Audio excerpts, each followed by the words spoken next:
Sir, myself Razeen Tanveer from BSIR department. I am currently in second semester. My question is, sir Pakistan के अंदर social sciences के students को opportunities क्यों नहीं दी जाती, और as compare to medical students हो गए, साइकोलॉजी के स्टूडेंट्स हो गए, लेकिन सोशल साइंसेस के स्टूडेंट्स के लिए अपॉर्चुनिटी सिर्फ CSS करके वो आगे मूव कर सकते हैं. तो वेयर फ़ॉरेन में उनके लिए बहुत सारी अपॉर्चुनिटीज़ हैं. तो पाकिस्तान के अंदर एक तो हम लोगों को अवेयरनेस क्यों नहीं दी जाती स्टूडेंट्स को, इवन हमारे पेरेंट्स को नहीं पता होता IR का स्कोप क्या है. ठीक है, तो इस बारे में आपका क्या ख्याल है? जी, इसका कौन जवाब देगा? जी देखिए, बात फिर वहीं आ गई जो उससे पहले मैं कह रहा था अमित साहब के सोशल साइंसेस के बड़े स्कोप हैं, और अब तो सोशल साइंसेस जो है वो इवन मैन्युफैक्चरिंग इंडस्ट्रीज में सोशल साइंटिस्ट की ज़रूरत हो गई है. टू आदि साहब प्लीज, वो एनालाइज में का जो सवाल है, इनका जवाब सवाल में ये जवाब मौजूद है कि ब्रेन ड्रेन क्यों हो रहा है, क्योंकि यहाँ पे सोशल साइंसेस के जो स्टूडेंट्स हैं उनके लिए अपॉर्चुनिटीज नहीं है. अपॉर्चुनिटीज हैं. आप बताएं क्या अपॉर्चुनिटी. मैं आपसे यही बता रहा हूँ कि सोशल साइंस के ग्रेजुएट्स तमाम एरियाज के अंदर काम कर रहे हैं. इंडस्ट्रीज के तमाम एरियाज के अंदर सोशल साइंटिस्ट की ज़रूरत है. फाइनेंशियल ऑर्गेनाइजेशन के अंदर सोशल साइंटिस्ट की ज़रूरत है. डिपेंड ये करता है कि आप जो ये डिग्री कर रही हैं उनके अंदर क्या वो मॉड्यूल्स मौजूद हैं. जब ये इंटरव्यू देने जाएंगी एज ए सोशल साइंटिस्ट, क्या उन सवालों के जवाब भी ये दे सकेंगी जो कि एक बैंकर चाहता है कि एक सोशल साइंटिस्ट बैठ कर ये देखे कि बैंक की इन्वायरमेंट के अंदर किस किस्म के लोग आ रहे हैं, जा रहे हैं, उनकी क्या एनालिसिस है, कितने लोग सुबह अकाउंट खोलेंगे. ठीक है, आप एग्री करती हैं? आप मेरा ख्याल है this just goes to show कि कितना गैप है. There is no counseling. The students like this have absolutely no mentor to guide them to get into the right degrees or the right opportunities. The government needs to fill this gap. जी, आप सवाल करें. अस्सलाम वालेकुम, मेरा नाम हफ्सा सलीम है और मैं MPhil मीडिया की स्टूडेंट हूँ.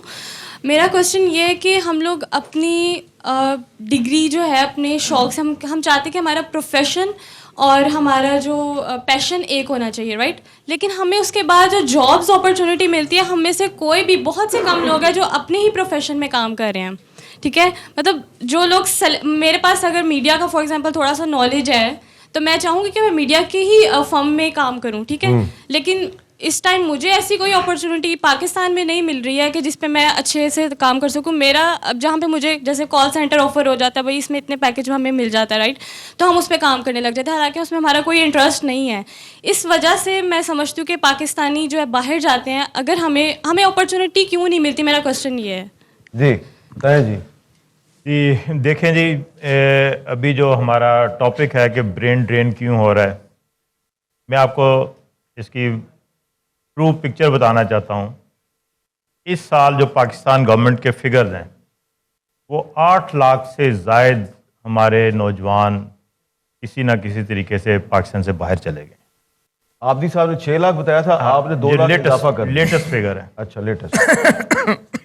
सबसे ज़्यादा जो ब्रेन ड्रेन हुआ है वो 2015 में हुआ था, जब 9 लाख से ज़ायद लोग बाहर गए. तो ये सेकंड हाईएस्ट है. देखिए इसकी रीज़न जो है ना, जब मैं आपको अपनी मिसाल दे रहा हूँ, मैं एक टर्म पेपर कर रहा था इंग्लैंड के अंदर, the growth strategy for the economic development. तो मैंने अपने सुपरवाइज़र को अपना टर्म पेपर दिखा दिया, क्योंकि वो इजाज़त होती है कि सबमिशन से पहले आप उससे राय ले लें. तो उसने कहा कि जी you have missed a very very vital point. If you submitted this form I will give you 0.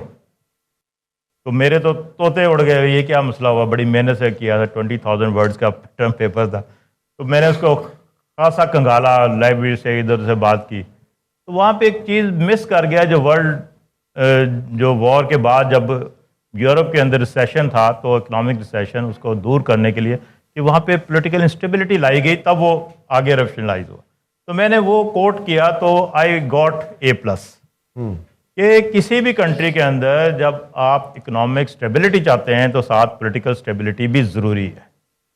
जब पॉलिटिकल स्टेबिलिटी नहीं होगी तो इकोनॉमिक स्टेबिलिटी का प्रॉब्लम आ जाएगा, जिससे अपॉर्चुनिटीज़ कम होती है. जैसे आज इस वक्त हमारी जो लार्ज स्केल मैन्युफैक्चरिंग इंडस्ट्री है वो बड़े ही क्राइसिस के अंदर है. सबसे ज़्यादा अपॉर्चुनिटीज़ जो एम्प्लॉयमेंट की हमारा लार्ज स्केल मैन्युफैक्चरिंग देता है, SME देता है. हमारी जो सबसे बड़ी इंडस्ट्री है टेक्सटाइल की, वो ज़ुबून हाली का शिकार है. हम 2 साल पहले 6 GDP पे थे, ग्रोथ रेट पे, वो शिरानी साहब- अचानक आए 0 पे आ शिरानी गए। साहब। तो ये वो एरियाज हैं जब हमारी अपॉर्चुनिटीज कम होंगी। जैसे अभी आपने कहा, अब हमारे जो बच्चे हैं वो और जॉब कर रहे हैं। इलेक्ट्रिकल इंजीनियर निकलता है तो वो इलेक्ट्रिकल इंजीनियरिंग में नहीं जा रहा है, वो कोई और बेचारा जॉब करने की मजबूर है उसके लिए। जैसे आपने मीडिया की बात की है, मीडिया में हामिद मीर साहब ज़्यादा अच्छी तरह जानते हैं, बहुत सारे मीडिया इनके दौर में भी और आज भी है कि वो आपको लेस एम्पावरमेंट दे रहे हैं, लेस सैलरीज दे रहे हैं, आपसे वो काम करवा रहे हैं लेस उसके लिए। फ्रीडम। तो ये जो है ना, अच्छा ये वो शिरानी चीज़ें हैं साहब, जिसके लिए। आपने 100 बातों की एक बात कर दिया है और मेरा ख्याल है कि असल बात यही है, इकोनॉमिक स्टेबिलिटी आती है पॉलिटिकल स्टेबिलिटी से, ठीक है। अब सवाल ये पैदा होता है कि पॉलिटिकल स्टेबिलिटी क्यों नहीं आती पाकिस्तान में। ये ऐसा सवाल है जिसका जवाब पाकिस्तान के बच्चे बच्चे को पता है, इसलिए मैं ये सवाल आपसे नहीं पूछता ताकि आपके लिए कोई प्रॉब्लम क्रिएट ना हो। को बच्चे ने कोई सवाल पूछना है तो पूछे। Doctor Abdul Basit from school of media. क्योंकि आपने पॉलिटिकल इंस्टेबिलिटी की बात की, तो कोई भी सोसाइटी है उसका एनवायरनमेंट स्टूडेंट्स के लिए कितना फैसिलिटेटर है ये बड़ा मैटर करता है। तो मैं नेक्स्ट क्वेश्चन यही पूछने वाला था कि हमारे यहाँ क्योंकि पॉलिटिकल इंस्टेबिलिटी इतनी ज़्यादा है, स्टूडेंट्स को अपना फ्यूचर नज़र नहीं आता, तो शायद इस वजह से ये हमें ब्रेन ड्रेन ज़्यादा नजर। अच्छा, आपने सवाल कर दिया, जी, सवाल मेरा क्योंकि ये आप है- डॉक्टर भी हैं। जी जी, तो मैं आपसे सवाल करता हूँ, आप जवाब दे दें। जी जी ठीक है, पॉलिटिकल स्टेबिलिटी कैसे आएगी? सर, वो तो डेफिनेटली आपने अभी आंसर दे दिया कि फ्रीडम नहीं है। जब फ्रीडम होगा तो पॉलिटिकल इंस्टेबिलिटी होगी, स्टेबिलिटी होगी। आप फ्रीडम दे। अच्छा, आपके साथ एक और प्रोफेसर साहब है, तैयब फारूक भट्टी साहब। भट्टी साहब, आप बताएं बहुत सोच समझ के, बड़ी एहतियात से पॉलिटिकल स्टेबिलिटी कैसे आएगी? जी, मैं इस पर बात करता हूँ और ये बात हम क्लास में अक्सर करते हैं। जो मेरी एमफिल की क्लास है उसमें बच्चे इस पर बहुत बात करते हैं। इसमें सीधी सी बात है कि पाकिस्तान बहुत सारे इंस्टीट्यूशंस का मजमूआ है और जब सारे इंस्टीट्यूशन अपने अपने दायरे कार में काम करेंगे तो पॉलिटिकल इंस्टेबिलिटी आ जाएगी। हमारा मसला ये है, फ़र्ज़ करें हमारी ये यूएमटी है, यहाँ पे अगर वाइस चांसलर साहब सही काम नहीं करते और आइडियल सिचुएशन कहीं भी नहीं गए, वो तो जन्नत में ही होगी। तो यहाँ पे हमारे जो सिक्योरिटी इंचार्ज हैं वो ये नहीं कह सकते कि वाइस चांसलर साहब एक साइड पे हों, मैं यूनिवर्सिटी को देखूंगा। तो जिस तरह वाइस चांसलर साहब ने बॉर्डर पे जाके काम नहीं करना, तो हमारे सिक्योरिटी इंचार्ज ने वाइस चांसलर हाउस में जाके काम नहीं करना। ये है। तालियां!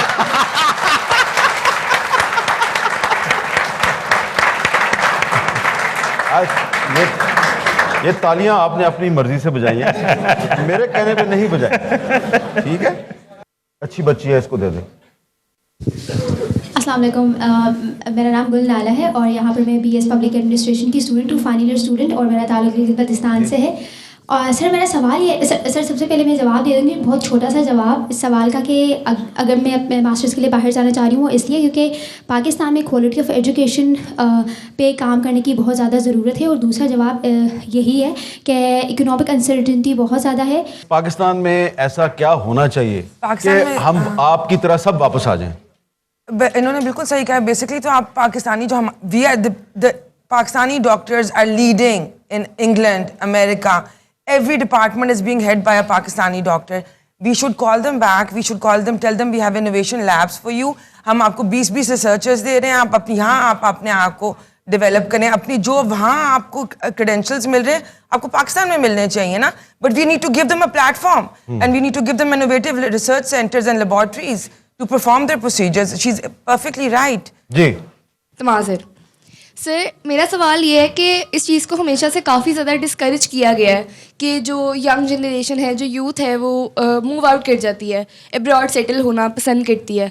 सर, आपको नहीं लगता कि जो स्किल्स बाहर जाकर एक बच्चा सीखता है वो हमारा मुल्क कभी भी प्रोवाइड नहीं कर सकता? जैसे एक बहुत बेसिक एग्जांपल है कि हमारे जो प्राइवेट सेक्टर के स्कूल्स में हैं उनमें कंप्यूटर लैब्स बनाई जाती हैं, लेकिन वो कंप्यूटर लैब कभी इस्तेमाल नहीं करवाई जाती। तो एक बच्चा कहाँ से स्किल डेवलप करेगा अगर वो इतने बेसिक लेवल पे ही उसको नहीं सिखाया जाएगा? तो ये आपके सवाल के अंदर ही जवाब है, इसलिए मैं इनको बॉदर ही नहीं करता। हाँ जी, आप कुछ सवाल करना चाहें? अस्सलाम वालेकुम, मेरा नाम मोहम्मद इमरान खान है और मैं इधर UMT में BS अकाउंटिंग फाइनेंस कर रहा हूँ। सर मेरा जस्ट ये क्वेश्चन है सर। सॉरी मेरी हंसी नहीं। सर जस्ट एक क्वेश्चन, मेरा क्वेश्चन ये ये सर, वैसे नाम किसी आपका भी किसने रखा था? जी, ये नाम किसने रखा था? वालिद साहब ने रखा है। अच्छा, चलें। जी, जी। सबसे बड़े इसका जो सबसे बड़ा जो मैं सोल्यूशन कहता हूँ सर, इकोनॉमिक है। जब इकोनॉमी स्टेबल होगी सर, हर चीज़ बंदा पढ़ने पे भी लगेगा, स्किल भी सीखेगा, घर को भी चलाएगा, हर सिस्टम। खान साहब, सवाल क्या आपका? सर क्वेश्चन ये, इकोनॉमिक स्टेबिलिटी किस तरह लाई जाए? हाँ जी, बताएं जी। मीर साहब देखें, बात जब इकोनॉमिक स्टेबिलिटी की आप बात करते हैं तो ऐसे मुल्क भी तो हैं जो आपसे पहले बहुत गरीब थे और वहाँ पर भी इस वक्त रिसर्च हो रही है, वहाँ पर भी जैसे कि बांग्लादेश, जैसे बांग्लादेश है। तो आज श्रीलंका का तो अब हाल जाके थोड़ा सा किसी वजह से ख़राब हुआ, लेकिन श्रीलंकन्स भी you know they were coming up. तो बात आपकी एक नेशन बिल्डअप की भी है, आपकी एक नेशनलिटी की भी है, आपकी एक पेट्रियाटिक एटीट्यूड की भी है, आपकी एक लॉयल्टी टुवर्ड्स नेशन की भी है। अच्छा ये बताए ना कि ये बात दुरुस्त है कि आजकल कुछ जो बाहर जाने वाले हैं वो वापस आना चाहते हैं, लेकिन उनको यहाँ पे अपॉर्चुनिटी नहीं मिल रही। You are right, there are people who are trying to find out from people like us कि आदि साहब अगर हमने अब वापस आना है तो what do you think the opportunities are. और अपॉर्चुनिटीज हैं, आपके सामने 2 एग्जांपल्स हैं और बहुत सारे एग्जांपल्स हैं। लेकिन जो लोग नहीं आना चाहते और वहाँ जाके रहना चाहते हैं, या they are looking for a second passport, जो समझते हैं कि उनके आने वाले बच्चों के लिए भी वो पासपोर्ट इंपॉर्टेंट है या वहाँ रहना इंपॉर्टेंट है, उनका आपके पास कोई जवाब नहीं। नहीं ठीक है,